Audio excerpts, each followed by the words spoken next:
Laodikia ulikuwa ni mji tajiri.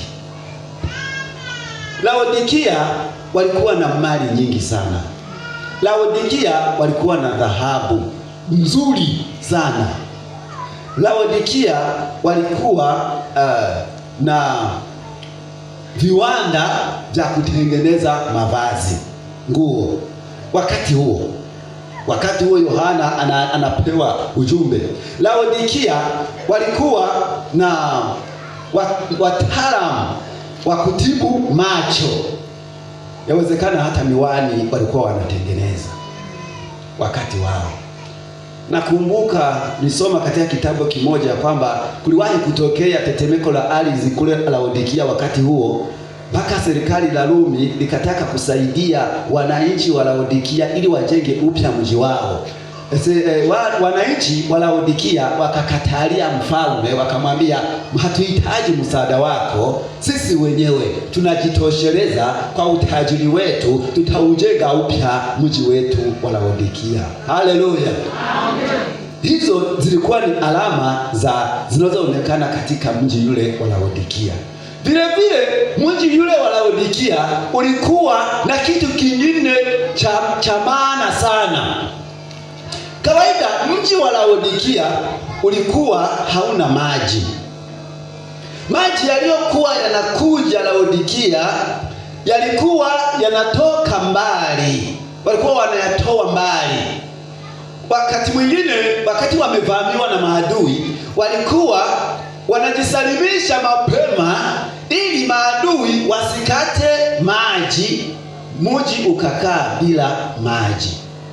Mji wa Laodikia ulikuwa unakaa katika milima mingine miwili. Katika milima hiyo miwili kulikuwa na maji. Mlima mmoja ulikuwa na maji baridi. Haya maji baridi, watu walikuwa wanakunywa maji hayo, wanajisikia vizuri na kiu yao ilikuwa inaisha. Haleluya. Mlima mwingine ulikuwa unaleta maji ya moto. Hayo maji ya moto yalikuwa anawatibu watu. Watu walikuwa wanaoga maji hayo wakapata nafuu. Haleluya. Haleluya.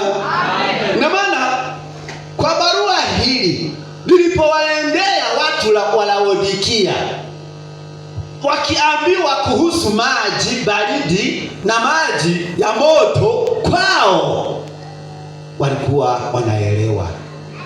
Sio kama sisi watu waambiwa maji baridi, tukiambiwa maji ya moto hatuwezi kuelewa. Lakini kwao, wasikiaji wa mara ya kwanza, walengwa wa ujumbe wao walijua. Haleluya. Hayo maji baridi na hayo maji ya moto yalipofika mbele, tuseme kama vile kule chini mto Ruchugi pale, yalipofika pale mbele yalikuwa nakutana. Haleluya. Yale baridi yanakutana na ile ya moto, sasa yalikuwa amekuwa maji vuguvugu. Haleluya. Alipokuwa maji vuguvugu, hayakuweza kutibu tena, na mtu akinywa alikuwa anasikia kwamba maji hayo sio mazuri. Alikuwa akinywa anasikia sio maji mazuri, alikuwa anatapika, anakunywa hivi. Sina kama mfano kinywa maji mabaya, ana ladha mbaya, si unatema chini.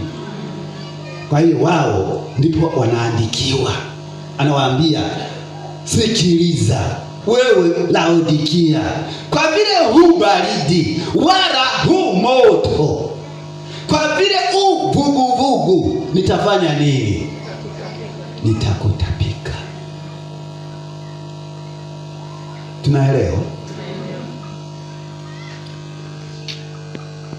Niwaambia ya kwamba katika yule mji wa Laodikia watu walikuwa matajiri, na hao matajiri walikuwa kanisani. Haleluya. Amina. Watu walikuwa na viwanda vya nguo. Ina maana kanisani walikuwa wanaingia wamevaa nguo nzuri. Tena alikuwa Haleluya. Tena pale Laodikia walikuwa na waganga wa kutibu macho. Yaani hakuna, naweza nikasema kwamba pale Laodikia hakuna mtu ambaye alikuwa na matatizo ya nini? Ya macho. Hata watu kutoka sehemu zingine walikuwa wanaenda kujitibisha macho wapi? Laodikia. Inashangaza sasa kwa nini Mungu anawaambia, Yesu anaambia kanisa la Laodikia, watu wa Laodikia walio na dhahabu, ya kwamba ni maskini. Kwa nini huyu Mungu anawaambia watu wa Laodikia walio na viwanda vya nguo, wanaovaa na kujisitiri, anawaambia kwamba wanatembea uchi? Inawezekanaje watu wa Laodikia walio na waganga wa kutibu macho, walio na dawa ya kila aina ya kutibu macho, Yesu anawaambia kwamba wao ni vipofu? Hata wewe unajiuliza, mimi nisipoweka miwani yangu siwezi kusoma vizuri. Sasa mimi weka na miwani, nasoma, lakini bado naambiwa ya kwamba ni kipofu. Hiyo inakuwa na maana gani?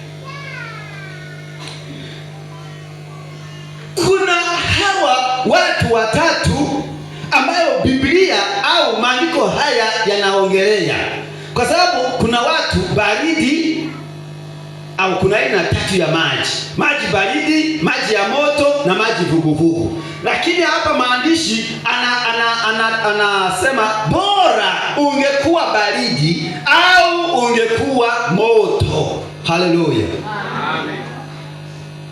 Je, kama tutajifikiria kanisani, kama mtu tunasema kwamba yuko baridi, atakuwa ni mtu mzuri?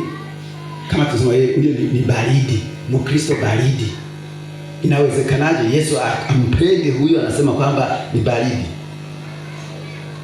Tukisema moto inaeleweka, na tunaposema huyu vuguvugu ya kwamba atamtapika, inakuwa na maana gani? Naomba unifuate. Haleluya, haleluya. Tuanze na hawa wa moto, hawa Wakristo wa moto.